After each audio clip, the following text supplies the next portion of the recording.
أن هنالك نهاية سعيدة بالنسبة للسجينات السوريات اللواتي وصلنا إلى نقطة المصنع الحدودية. قبل نحو نصف ساعة من الآن وصلت 48 سجينة سورية من منطقة دمشق، من العاصمة دمشق وريفها. وصلنا إلى الحدود اللبنانية السورية وتحديدا في نقطة المصنع. كان الأمن العام اللبناني بانتظارهم وكذلك وفد الوساطة القطرية. تم التدقيق بأسماء ومعطيات المتوفرة حول النساء اللواتي تم الإفراج عنهن من قبل النظام السوري، وتم تأكيد العدد وهو 48. يضاف هذا العدد إلى 14 سيدة أخرى، سجينة أخرى كان قد تم إطلاق سراحهن صباح اليوم، وبذلك يصل العدد إلى 62 سجينة وصلوا إلى الحدود اللبنانية. هنا لابد من الإشارة بأن جميع هؤلاء السجينات أو اللواتي تم الإفراج عنهن هم من منطقة دمشق وريفها، وقد اخترنا بأغلبيتهن أن يبقين في سوريا، وذلك لأن عائلاتهن في منطقة دمشق وريفها، وبذلك لن يغادرن من الأراضي السورية باتجاه الأراضي اللبنانية، ولكن تم التدقيق بالمعطيات معهم وتم سؤالهم من قبل الوفد القطري وفد الوساطة حول رغبتهم وهل هنالك ضغوط مورست عليهم، ولكنهن أشرن بأن يفضلن البقاء في سوريا، البقاء بالقرب من عائلاتهن. وهنا لابد من الإشارة بأن هذا السياق الطويل الذي امتد لأشهر طويلة من المفاوضات المضنية وصولا إلى إتمام هذه الصفقة التي شملت اللبنانيين التسعة وكذلك السجينات.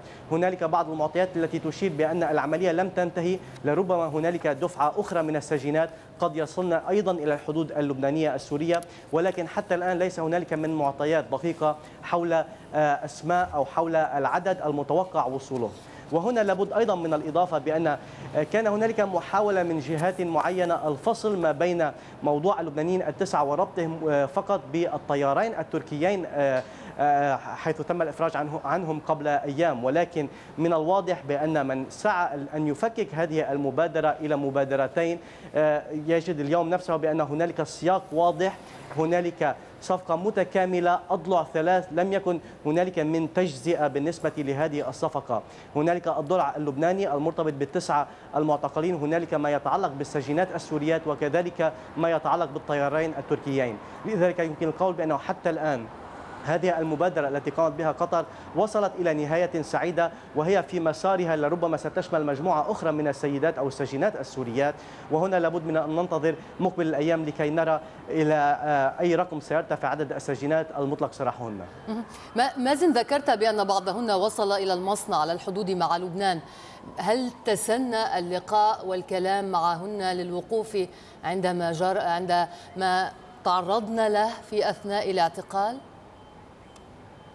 في الواقع الإجراءات الأمنية كانت مشددة، وكان هنالك حرص من الجانبين سواء الجانب اللبناني أو الجانب القطري على أن لا يكون هنالك حضور بشكل مباشر للوسائل الإعلامية لاستنطاق السجينات.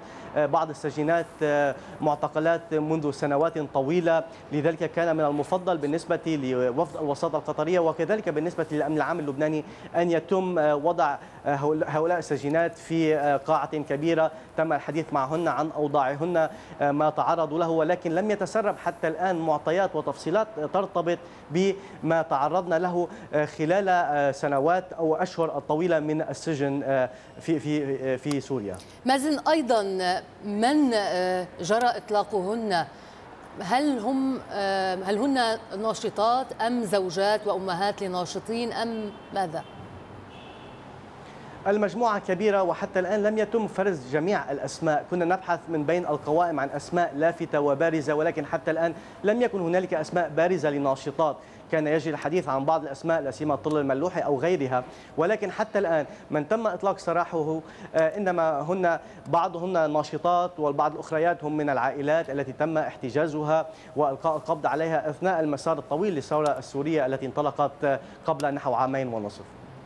مازن، اللواتي اخترن أن ينتقلن للعيش في لبنان، هل لديك أي فكرة كيف من سيعيلهن؟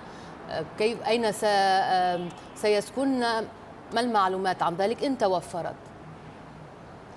غدا حتى الآن الأغلبية العظمى اختارت العودة إلى سوريا لأسباب تتعلق بالوضع العائلي للسجينات المفرج عنهن، وحتى الآن لم يتسنى لي التأكد فعليا هل هنالك مجموعة اختارت الدخول إلى الأراضي اللبنانية. ما أعلمه الآن جيدا بأن هنالك مجموعة الكبيرة من السجينات ما زلنا في نقطة المصنع الحدودية، والأغلبية العظمى منهن اختارت العودة إلى داخل سوريا. وهنا لابد من الإشارة بأن اختيار السجينات من منطقة دمشق وريفها إنما يعني بأن للسجينات عائلات ما زالت في منطقة دمشق، وبالتالي فضلنا أن يبقين في داخل الأراضي السورية للتواصل والعيش مع عائلتهن. مازن إبراهيم مدير مكتب الجزيرة في بيروت، شكرا جزيلا لك. نبقى في إطار متصل حيث اجتمع الرئيس